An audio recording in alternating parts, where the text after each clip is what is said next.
Ladies and gentlemen, welcome to the Oceania Esports Network Battlefield 5 Xbox 2021 Autumn Cup Division 1 Game 17 Line versus Sinity.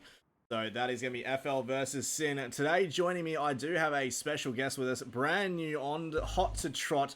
We do have the amazing, the beautiful, the sensual Twiggy. This is when you talk, Twig. Hi, sorry about that. Just as you mentioned my name, my control went flat. So, how's it going, guys? I've been part of the community since Battlefield Vietnam, so I'm looking forward to getting to know all of you. Beautiful. Well, we are just waiting on one more person. I believe that is Cyanide, who has got the very fashionably late entrance coming in. But taking a look at the scoreboard, we do have Audacity chips for El Samboy, Mick Pamples, and the two legacies for Filth. FL. God damn, I'm gonna be doing that all day. For FL, we have Clazy, Skux Deluxe, Vamos Red, Your Peanut, which is also the Canadian figure skater. If you weren't aware, Twiggy, he slides around gracefully fast like a dove. And we do have Cyanide now coming in as well. I wasn't aware of that actually, and I think you would feel. I think your mind's still on the game from yesterday. Absolutely. Now, I have just set up the 21 minute and 30-second start time picking this. So we are going to be raring very shortly. These teams obviously are about 30 seconds ahead of where we are. So these two teams will be kicking off now that we've got all five. And it is amazing to see when you look. It looks like we've just had a dropout. Cyanide once again is dropped. You know what? Why we can't have It's the things? Yep, dice, please. This is why we can't have nice things.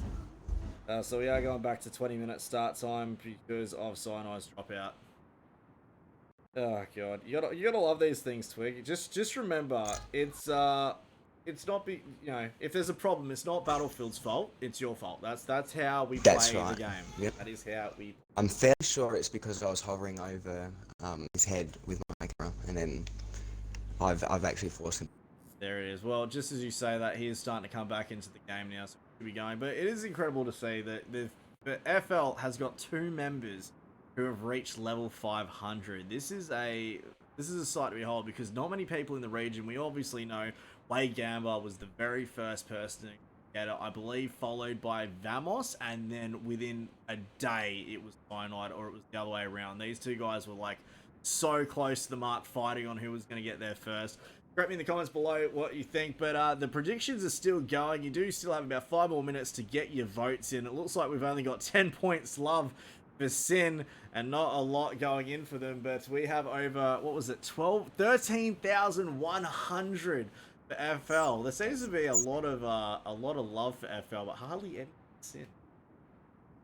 Well, we can't blame them. FL have been doing what they're doing right now for many years, and particularly in the Battlefield 3 days all the way up to now. So they've proven that they've got the quality.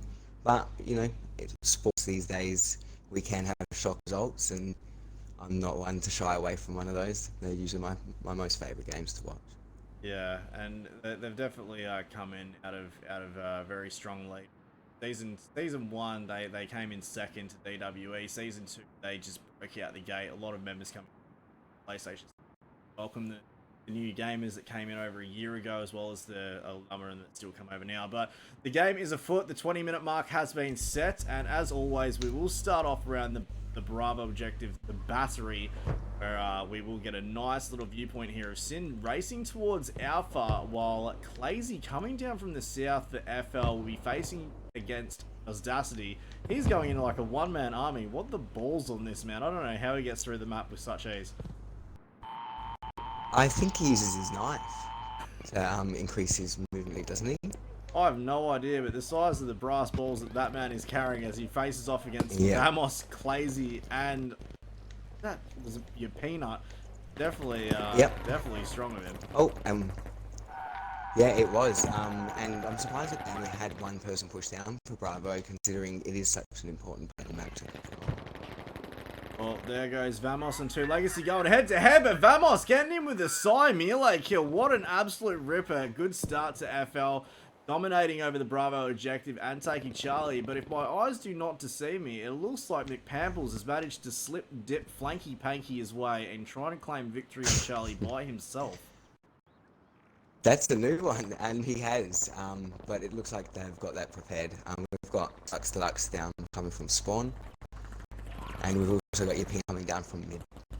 Absolutely. Chip's trying to get that high ground away from your Peanut, managing to nail down there, and Pample's going down to Cyanide as well as Skux Deluxe. Pample's having a little bit of trouble on the ground. He's usually a pilot. He doesn't like to get his boots dirty. I know I personally don't. You know, I want to put myself on a nice velvet seat, touch those pedals, and shoot people from a distance. Pamples is very much the ground strafer from hell. And he's going to have a little bit of trouble here against the infantry wild boys of the FL crew. But SiN are not going down without a fight, regardless of this little at all. And I like how McPamples and Chips have been able to keep control and keep position on Charlie. And if you look, Skux and Cyanide haven't even noticed that Pamples is still there. So they're going to be able to get spawns on and have a go at Charlie again. So they may have a double cap soon. Hopefully, we'll see. We need to get them out of this triple cap because FL are very good at triple capping. This map being linear, the moment you get stuck down behind these rocks, it is so hard to get out. It's probably one of the worst spawns. But because you obviously, Twiggy, you're brand new to this community, so to speak. I mean, I'm from Balfour, but we have a person here. He's quite famous in this region. He's known as Delta Thief Pro. He is the lunge mine king. He actually made himself a toilet plunger to threaten Instagram with. Now he has this little saying that he managed to basically become the meme from Jurassic Park. If you don't move, they can't see you. So from now on, whenever someone pulls a Delta move, that is what we're talking about. The old don't move, no one can see you, and just everything's based on movement. It is. It's exactly like the Jurassic Park meme, and I use it all the time, especially on a large foliage. You go into the bush and just hide, and they all walk past, and you can either take the kills or take the flag. And we've got a big push from them over towards Bravo for the Team USA. Team USA. The SiN? The Team SiN, the Synity boys, the Synergy, get all in there. Vamos Red is getting a lot pushed back here as Chips is firing just crazy with that, it's not the pad, I can't remember what it is, the AT grenade rifle they get. But now we got someone breaking out through the smoke here. I believe that is your Peanut, just trying to get through. Goes to shot, beautiful execution on the Another one on 2 Legacy. That is a nice double kill. That was a very nice double kill. Unfortunately, he did get cut short there by Ozdacity, who decided to put him down. And Bravo going in the hands of SiN. They managed to break out of this triple cap. Now Ozdacity is pushing on to Alpha with Vamos Red, the only ones defending. Lazy now spawning off the back of Vamos. Gonna be it looks like it's gonna be a 4v3 here in a minute as Chips makes his way with Samboy not far behind with 2 Legacy. Claysy's trying to peek up from the top. Your Peanut now, they're positioning themselves really well. They've given themselves a good alternation. But up to Legacy is the last one left. He's going in for a revive in the smoke. What an absolute mad lad! But yeah. Now that is dedication to the role, isn't it? That was, but your Peanut did ultimately take him down. But what an absolute trooper! He went in for a res amongst three people. And what I've noticed actually, because I play medic myself, is if you do just go for that quick revive, they're almost expecting you to pull out the smoke, and so that they'll take their time to reload their gun. Whereas if you get the person up and run, both of you guys can make it out of it. That would have been a very good play if you did make it. It would have been. Well, we've got them back in a spawn trap here from FL, and we see El Samboy Loco Poco trying to find a nice little angle to shoot down right through. He's going through the ruins now, and there he goes. Gets nailed there. Vamos picking up the res on Clazy, and they'll continue on. But yeah, it looks like FL might be taking an easy win here on map 1, just holding them back. They've done this every game so far. But I will say that the last time there was a spawn trap like this, it was against, I believe it was OWD, and they managed to sneak out of it. Let's see if SiN can do the same thing. You don't mind if I ask how they ended up making it out of it? Because they've got this whole section of the map completely locked off, and as you know, this section of the map to be spawn trapped in is one of the hardest to break out of, I think. From memory, it was you had a massive rush coming in from the north where Chips 4 is at the moment. And they had this mad go there. And Absent Yoshi, I think, decided to strap on his rocket boots, put the fire up his butt cheeks, and just go running like a screaming Usain Bolt on too much Red Bull, straight past Bravo into the back and go cap Charlie. It was a really good play. He managed to just get out of all the bullets hailing down on top of him. I don't know whether he stroked the genie for 3 wishes to get past there, but somehow he managed to get out of it. We've also got Mick Pamples, who's gotten behind their lines into Alpha here. It looks like he's going to be going for Charlie here, I think.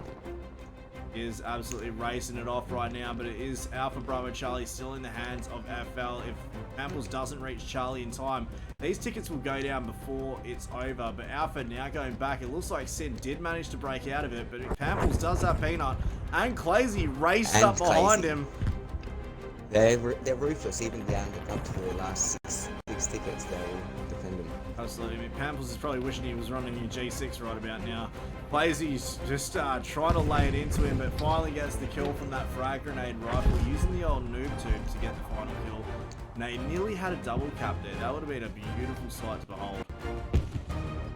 They actually did quite well to get out of that. They got out of that quite quickly, but sadly when you've got a triple cap like that, you're just bleeding tickets too fast. I think they did well to try and get out of that and to successfully nearly cap a double cap. Absolutely, and look, we've got the smoke coming out. They're using it. They're actually using the smoke to a very strong advantage here. Ostacity, well, like 2 Legacy, did manage to pick up Ostacity. Ostacity taking down Peanut. Vamos cleaning up right in the center. Skux is now going to move straight onto Alpha and claim that little hat for them, but not before they lose Bravo. El Samboyo and Chips, in the last 2 tickets, seem to have just pulled themselves into overdrive and managed to go through. Unfortunately, Clazy did clean him up there from the entrance. Your Peanut's about to rush onto Bravo. Ozdasti and Chips. Vamos coming out of the doorway, nails Chips from behind, and there goes Ozdasti. It is just a hail of blue deaths across the kill feed. With 1 ticket remaining, FL will claim map 1, 125-0. With Zasti 8-8, Samboyo 5-9, Pamples 4-7, Clazy 12-3, Skux 10-3, and Vamos 10-4. There seems to be a little bit of a trend here. Yeah, I think that's due to just complete map control. So you've got different avenues locked down for by different people. They know their role, they know what they need to do in a certain situation, and that's why you see the consistency throughout the field. Absolutely. Alright, well, we'll go into a pause now, and we'll be back.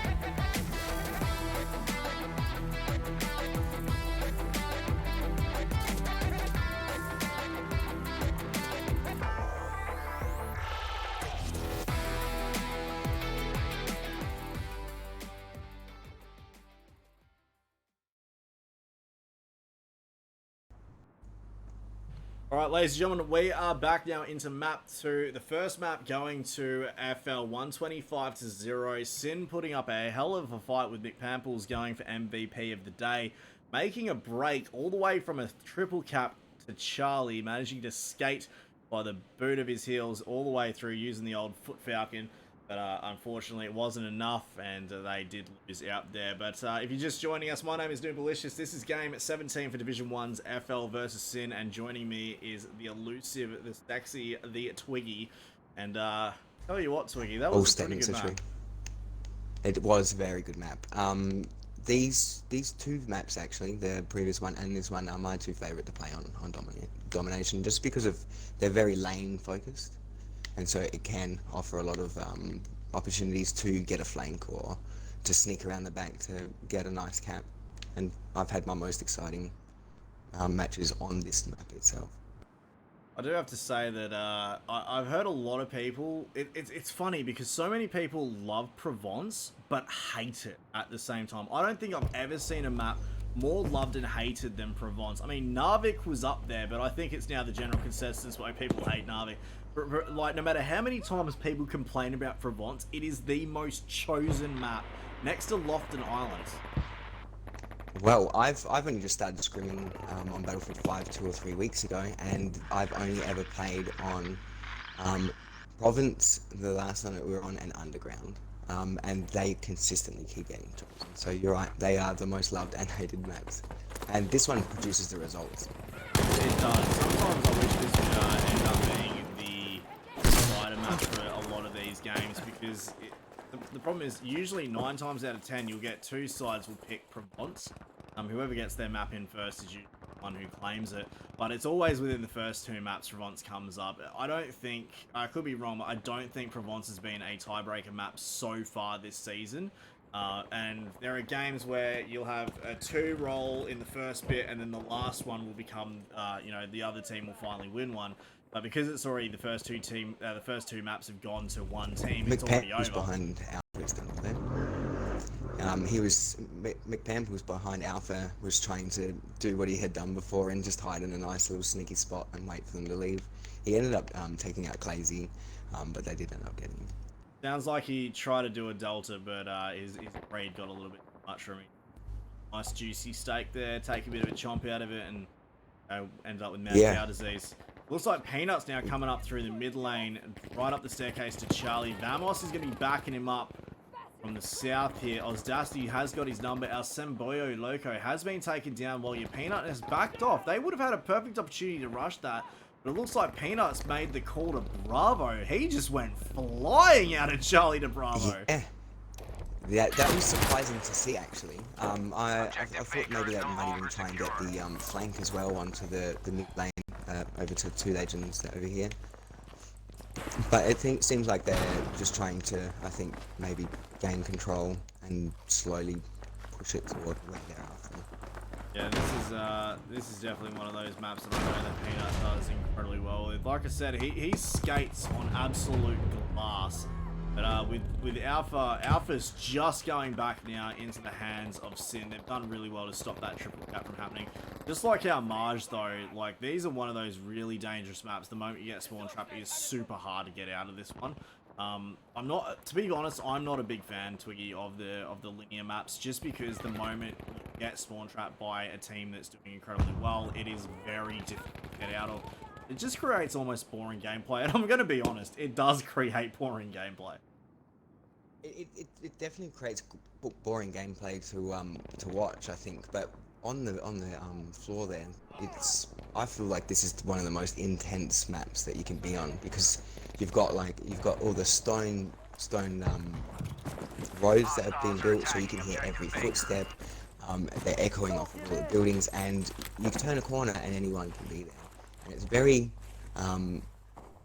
it's got a lot of different varying heights in it as well. So you just don't know whether or not to look up, down, left, right. I find this one of the most intense. Okay, you need to become a real estate agent. Go get your license, because you've sold me. All right, you have sold me on this, because I always looked at Provence going, all right, here we go again, another 3 roll. It's going to be hard to get out of the spawn traps, but now you've sold me now. All the echoing, the beautiful location.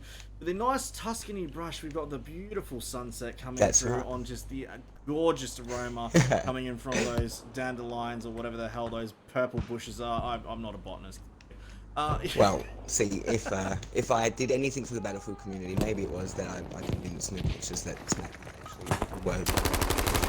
Look, this map is, I'm not gonna lie, this map has its perks. I do enjoy it. Look, I'm straight up a pilot. I like to pew pew with planes. I'm not a pedestrian. Yeah. Okay, that's what the reality is. I'm no pedestrian. On Battlefield, I practically live prior to horses being used. I don't use any vehicle. If I spawn in a tank, I jump out and I'm straight back.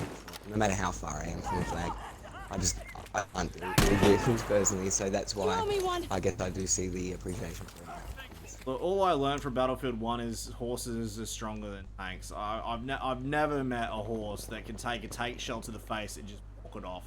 Like, I learned very clearly that horses are just OP characters in the world, and if you're ever going to go to war, just take horses.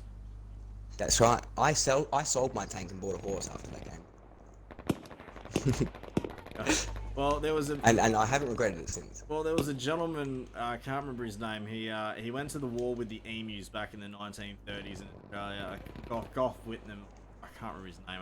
Whatever his name was. I know exactly. No, exactly. And he said, and I believe it was, that if they had tanks with the strength of emus, they would win any war. Now, I don't know what this man was smoking. Oh, that was a beautiful shot from Dusty, straight into the face of Clazy. And ladies and gentlemen, we will get that one on the instant replay because that was just absolutely well played. I know that I only caught that right at the last second, but we were just slightly going to the top, and that was just bang, boom. Dusty right into his face, right to the chops. Very, very nice gameplay. I only caught the last second of it, which is a shame, but that was a really well played shot. Sometimes the shots give you the confidence just continue, keep going, and you get a shot like that, and then you'll get a 2, 3, 4 kill. So hopefully. It does appear that his headset has kicked out again, so he'll be back in just a moment. But taking a look at Charlie right now, it looks like Ostasi was left to try to hold the line, but your Peanut did remove him out of commission with Skux Deluxe holding back. It is a triple cap with FL down by a total of 12 tickets and closing fast. SiN are having trouble finding any form of traction here. They managed to break out of the spawn trap multiple times, but very quickly do they get overrun and closed down. One thing I'd like to point out for people to notice is just the structure. Look at the structure that they're in and the formation that they're in, and see that there's a deliberate reason why they're looking at it. You want to know how to be good in competitive play on Battlefield. Watch exactly what, like here. So you've got Vamos Red coming down through the right hand side. You had too much Cyanide coming through the middle, and you had a Skux Deluxe coming through the left flank. Then you've also got Charlie defended over there by your Peanut, and so that just creates a relentless push that no matter which way you try and avoid it or defend it, you've got someone from all angles covering each other. And they work together. They are, and you can see that they're checking their angles, they're checking their corners. They're almost acting like they're not rushing around. That's right. And Battlefield 5 has been maybe the closest we've had to needing at least realistic tactics when it comes to that. Yeah, and look, you got your Peanut 15 and 2, Legacy 8 is the top 2, but your Peanut, Clazy, and Vamos Red with the squad source. Gotta love the old beanie there. Vamos, a nice little throwback to South Park, but we'll be back right after this map free, so stay tuned.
Ladies and gentlemen, we are back with map 3 now with 40 seconds to go. For those who are just joining us, this is game 17 for the FL vs SiN Autumn Cup on Battlefield 5 Xbox Division 1. 30 seconds to go. I'm joined with our co-host Twiggy. We do have the last map here, the first two going to Flatline with a very impressive lead on both maps. It is going to be hard for SiN to make a push out of Lofton Island. I don't know, what do you think? I agree, actually. I find this is the hardest map to get out of any sort of map control tactic, and the FL love to have that sort of play style. So I think that's maybe their hardest round so far. Interesting approach. See, I look at Lofton Island as a position where, yes, it is difficult to get out because it's a lot more open. You've got a lot more area to cover. You don't have a lot of to cover in general. Once you get spawn trapped, but I think that there is more areas you can break through here to get out of spawn trap on the 5v5s compared to the 8s. Now again, I don't play the 5s, but shoutcasting these games, I've always found that teams struggle more getting out of our margin response than they do getting out of Lofted. Exactly. Yeah. Okay. So from my experience, I've found this one is probably the hardest because of the silos and light building area. Because you've got that high ground over Bravo and Alpha. So if you can hold Alpha, Charlie, and keep them in Bravo, they're not only a height disadvantage, but they're also at a disadvantage for cover as well. Because this building, the big red building and the small red building, are just terrible for cover. They get blown away pretty quickly. Whereas you've got a lot of permanent cover down near the silos here. Tell you what, we're about 2.5 minutes into the game, and I'm surprised the red building on Bravo is even still standing. Usually by now, it's like one 2x4 holding up just like half a wall. Usually it's completely it sort of looks like a train has just gone through the middle of it, and then that's about it, really. So that building is probably the second most hated, next to the Bravo building on Marita. That building at the beginning of the round is immediately destroyed, even when no one's in it, and both sides are firing at the building. It's insane, and it creates that dynamic because you've got that early cover on Bravo to make that push, but as the map goes on, you will eventually have less and less cover, and that does change the tactics that you do have to approach with. Well, FL right now haven't lost a ticket, and they've managed to drag already into a triple cap. But McPample's right here on the south side of the docks. Ozdasti's going to be taken down by Clazy and Cyanide. Pamples just seems to be chilling out, probably just reading the text. And Skux Deluxe and Clazy just fly over it. They just don't want anyone coming up from the south. It looks like Chips did make a break for Alpha here. He's using the smoke to his cover. Your Peanut's trying to chase him down. And we jump on Chips now from his first person point of view. We will see him get destroyed by Peanut. That is the Shoutcaster's curse. The moment you jump on anyone, it's usually when they die. Yep, you always miss the action by 5 seconds and get the death not soon after. So, you know, we try to not impact on the game too much, but you guys do want to see it, so we have to do what we have to do. You have to make sure that the good thing is at least it's 30 seconds behind, so no matter who I look at, it's already happened, so I don't have to feel about it. But so That's far, right, yep. FL are down by 1 ticket. Which does mean that if they manage to go above 4, like if they don't lose any more than 4, they'll actually claim the record, the least amount of deaths and lost in a game. But, that can be changing with Charlie in the hands of SiN right now. Skux Deluxe coming in from the north behind the silo, Clazy jumping in, Ozdasti and Chips, and it is just an absolute smoke fest of explosives everywhere. And yeah, Charlie. And we've even got some pre-firing into the spawn there as well. Just a bit of showboating, I think. Well, you know, pre-firing happens to 1 in 3 people. I mean, sorry, wrong advertisement. Vamos getting absolutely drilled here from the south. Ozdasti putting him down, but Clazy coming in from their own spawn. Pamples is just chilling. He's been chilling there the whole time. I think he was just appreciating the view. It looks like quite a good view from those dogs now that you look at it. A couple of fishing rods over there. You want to get yourself some dinner? Why not? Yeah. Do you want to do it this weekend? Absolutely. I mean, nothing better. I think this is Norway, if I'm not mistaken. This is around the Norway. So get some rainbow trout, some herring. Why don't you know, just cook up a good old feast. But, talk about feasting. FL is absolutely making a feast out of SiN.